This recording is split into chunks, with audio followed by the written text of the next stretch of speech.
আসসালামু আলাইকুম। আমন্ত্রণ জানাচ্ছি এসএমপি নিউজ 24 সংবাদে।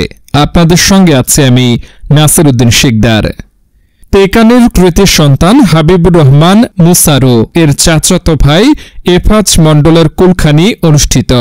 নেতৃত্ব দিয়েছেন ভাতিজা যুবদল নেতা সাইদুল ইসলাম। আমাদের সিরাজগঞ্জ জেলা বিশেষ প্রতিনিধি মোহাম্মদ পলাশ শেখ এর পাঠানো রিপোর্টে দেখুন বিস্তারিত।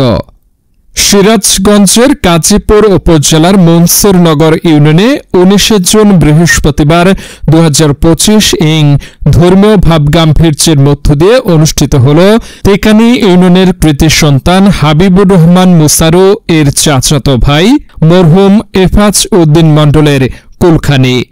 সকাল থেকে কোরআনখানি, মিলাদ মাহফিল ও বিশেষ দোয়া অনুষ্ঠানের মধ্য দিয়ে দিনটি অতিবাহিত হয়।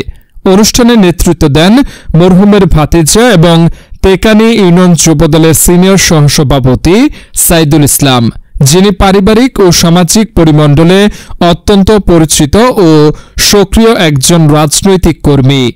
এই দোয়া মাহফিল ও কুলখানিতে উপস্থিত ছিলেন এলাকার বিভিন্ন রাজনৈতিক দলের নেতাকর্মী, জনপ্রতিনিধি, ধর্মীয় আলেম, শিক্ষক, গণ্যমান্য ব্যক্তি ও বহু সাধারণ মানুষ।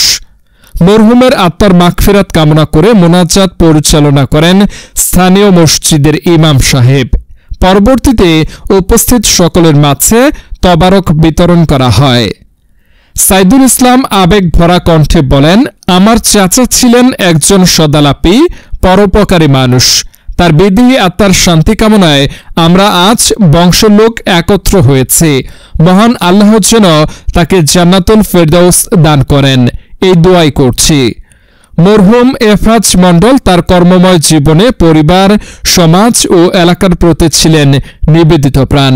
তার মৃত্যুতে এলাকায় শোকের ছায়া নেমে আসে। মরহুমের ছেলে আশরাফুল ইসলাম মেম্বার ও জয়নাল আবেদিন কয়েক হাজার মেহমান ও এলাকাবাসীর জন্য খাবার আয়োজন করেন এবং উপস্থিত সবার কাছে তার বাবার জন্য দোয়া চান। স্থানীয়দের অনেকে বলেন, এফাজ মণ্ডল ছিলেন নিরহংকারী, নির্লোভ ও সচ্চরিত্রের মানুষ, যার অভাব কখনো বংশের মধ্যে পূরণ হবার নয়। কুলখানিকে ঘিরে মনসুরনগর ও তেকানি এলাকার মানুষের মাঝে এক গভীর আবেগ ও শ্রদ্ধার আবহ বিরাজ করে। অনুষ্ঠানের সার্বিক ব্যবস্থাপনায় ছিল পরিবারের সদস্যরা, আত্মীয় স্বজন ও এলাকার যুব সমাজ। SMP news 24 news desk.